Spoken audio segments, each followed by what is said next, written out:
What's up, everybody? Back with another Honkai Star Rail video. In this video, we're going to go over the best teams you can use to clear the newest Forgotten Hall, Memory of Chaos, all that good stuff that you want to call it. So this one is a bit interesting, where I actually wanted to test a few teams myself before I actually jumped into it. Because one, it's been a minute since I've used a lot of these characters, right?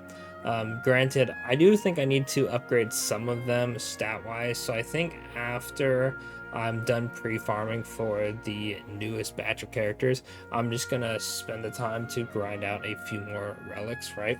But wanted to get a good feel on the units, right? Japard, it's Japard, bro. I feel like he wasn't too much of an issue when I was testing it out. However, Lygus is kind of annoying, right? So the buff this time around is after an ally character uses a skill to attack or a member sprite to attack, you get 1 hits per action, up to 10, and then at the start of the cycle, it does damage randomly, right? Meaning if you time it to where only Lygus is on the field, it does like a absolute absurd amount of damage.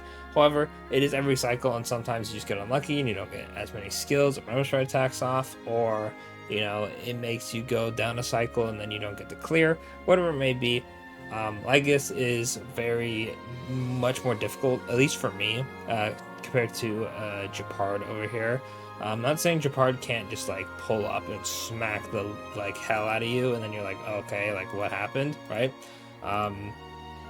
But I feel like he's a lot more easy to manage, especially mostly because obviously I have Dot, right? But let's jump up to the list and I will explain my rankings. So first things first, I'm getting real lazy with the meta. The meta characters, you can probably throw a couple more up here, are really just the support sustains that you're going to have on the team for the other characters, and that's pretty much that, right? The real thing that matters is going to be everybody who is around here. Now, for Anoxa, Phanon, and Castoris, they're on both because they kind of just brute force it. Castoris is one of the best DPS in the game. She doesn't really care. Phanon is going to absolutely shred. He has physical implant, so you don't have to worry about the weakness. Same with Anoxa. He implants everything. Anoxa is very, very strong. So they guys are in both. I feel like that's, easily justifiable. For Japard, I have the 3 dot units mostly because I don't know if I should just put Kafka in there and then just be like, yeah, that's like the dot team. So I just put all 3 for them. The jellyfish guys inflict their own dot as well, so you get even more dots from that. Archer should just shred through this. I don't use Archer myself, right? So I'm gonna say full disclaimer, when I have a character that I rank that I haven't used, I've seen 50 bazillion Archer clears already, bro. Like most of the clears I've seen have been using Archer. So, you know, obviously I don't see the dupe level of every single one of them, right? But I'm gonna assume he's pretty damn good on it if everyone's using it, right? For can work, I have Akron, Aglaya, and Mide. The reasoning for this is obviously Akron is a bit older of a unit.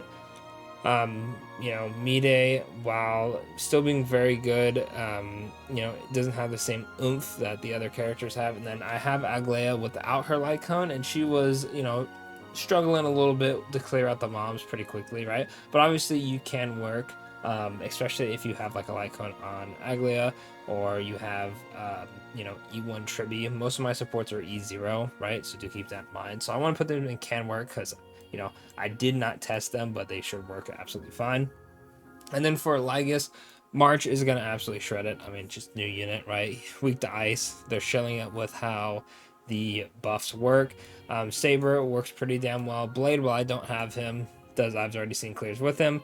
And then we have Jinglu and Herda down here, right? My Herda is E0S1, and while I don't have a Noxa with her, she was taking a little bit of time to clear. I think we would have got the clear, right? I ended up accidentally getting wiped because I was using Huohuo, and I accidentally timed the heals a little bit wrong, which, full disclaimer, if you're fighting Lygus and you're using like Huohuo as your sustain, be pretty careful, because if you aren't really paying attention and you use the heal and then take damage and then he ults, he will wipe you. And if you've already used your Castoris or don't have Castoris global passive, you are just done right then and there, right?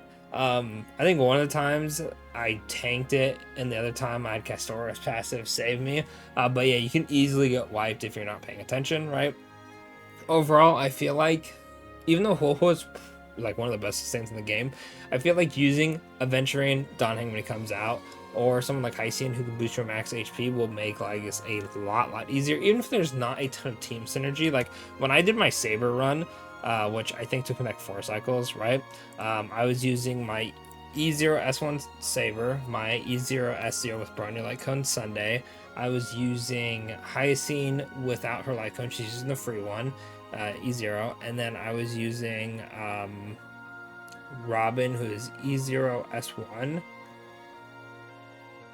And I don't think no, when I did the only time I got into the red was when I used Sunday ult to when I got it from Lygus, because Lygus gives you ultimate. And that was the only time I got into the red, because I popped it and I got hit by an AoE, which are, it drains your HP by 10 and then the AoE did damage, right? So if you're using Poho, just keep that in mind. At least that was my experience with it, is that she was a lot more like Braid Ned thinking, just click buttons and go, than some of the other characters that you can have. But if you're running like an HP team, like Castor's team, you should be fine. I feel like the damage is definitely scaled towards HP scalers like her, because, squisher characters like Kafka, or squisher characters such as Herta, right? Just because they aren't HP scaling, or they don't have... Well, not saying you can't run Hyacine, but characters who probably wouldn't have a shielder or a HP buffing unit on the team would be a lot squishier for that.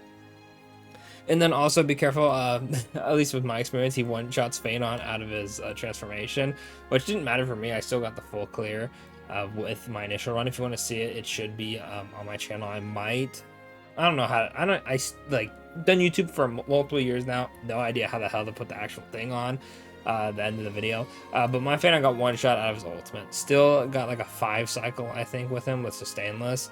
But other than that, that's pretty much going to be it for the video. You could clear, like I've seen. Sorry, insane yawn. Anyway, I have seen a couple Fei Zhao clears on Lygus, so I'll put her up here as well. I haven't tested her, right? She's one of the few characters I haven't tested, but I wanted to get this video out sooner than later, right? And pretty much just the main thing to note, that enemies in this MOC do hit a bit harder than they have previously. At least it was noticeable for me. And Lygus, you got to play around the one shot, because if you don't, he'll take you out, and then that's it. You have to restart, obviously, because you can't have anyone die in MOC. But anyway, let me know in the comments below what your thoughts are on this MOC. Do you think it's hard? Do you think it's easy? Do you think the mechanic was a bit easier because the memory of turbulence is just like, it's much damage at the end of a cycle, which is nice because it's a bunch of damage, but it could randomly cycle out to hit the side enemies for Lygus, which make it pretty much useless, and that's not actually buffing any of your characters. So let me know what you guys think of that down below, and of course I will catch y'all in the next one. Thanks for watching.